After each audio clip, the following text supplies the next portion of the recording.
Hi అండి అందరికీ. అందరూ ఎలా ఉన్నారండి? Welcome to Purnima mini vlogs అండి. ఈరోజు నేను మా వారైతే ఒక గుడికైతే వెళ్తున్నామనమాట. అది ఎక్కడ అంటే విజయనగరం దగ్గరున్న పైడితల్లి అమ్మవారి గుడికైతే వెళ్తున్నామండి.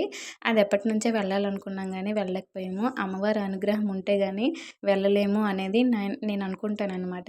అది నిజమేనండి. ఇంకైతే మేమైతే గుడికైతే సడన్‌గా బయలుదేరామనమాట.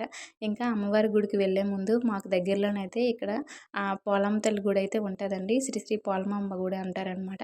అక్కడికి వెళ్ళి దర్శనం చేసుకున్నాకే మళ్ళీ బయలుదేరాలి. ఇంకా మేమెప్పుడు ఇటు నుంచి వెళ్ళినా సరే కంపల్సరీగా అమ్మవారి గుడి దగ్గరికైతే మేము కంపల్సరీగా వెళ్తామండి.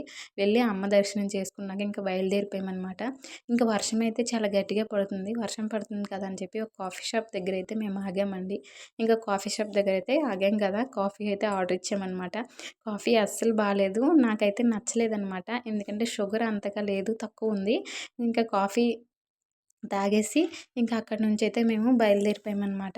విజయనగరం దగ్గరికైతే వచ్చేసామండి. విజయనగరం దగ్గర నుంచి గుడికైతే వెళ్ళిపోయామనమాట.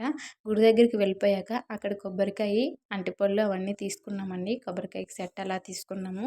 తీసుకొని అమ్మవారి దగ్గరికైతే వెళ్ళిపోయామనమాట. మేము వెళ్ళేసరికల్లా జనాలైతే చాలా తక్కువ మందే ఉన్నారు. తర్వాత మేము బయటకొచ్చేసరికల్లా ఎక్కువ మంది జనాలు అయిపోయారండి. అంటే అప్పుడు రద్దీ కొంచెం ఎక్కువైపోయింది. మేము దర్శనం అయితే చాలా బాగా అయిందనమాట. దర్శనం అయిపోయాక బయటికైతే వచ్చేసామండి. బయటకొచ్చేసి మళ్ళీ ఇంటికైతే బయలుదేరిపోయామనమాట. నా వీడియో నచ్చుంటే మాత్రం ప్లీజ్ సపోర్ట్ చేసి సబ్స్క్రైబ్ అయితే చేసుకోండి.